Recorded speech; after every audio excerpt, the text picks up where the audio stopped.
ಹಿಂದೆ ಒಂದು ಕಾಲದಲ್ಲಿ ಪೂರ್ವಜರು ತಪ ಮಾಡಿ ನೀಡಿದಳು ದರ್ಶನವ ತಾಯಿಯು ಬಂದು. ಮಾನವನ ಕಷ್ಟಗಳ ಪರಿಹಾರ ಮಾಡಲು ನೀ ಧರೆಗೆ ಬಂದು ನೆಲೆಸು ಎಂದು ಬೇಡಿದರಂದು.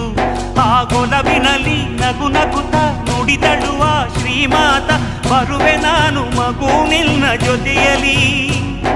ಷರತ್ತೊಂದ ಕೇಳೆಂದೆ, ನೀ ಮುಂದೆ ನಾ ಹಿಂದೆ, ತಿರುಗಿ ನೋಡ ಕೂಡದೆನ್ನ ದಿಕ್ಕಲಿ. ಒಪ್ಪಿದರು ಹಿರಿಯರು, ಮುಂದೆ ಮುಂದೆ ನಡೆದರು.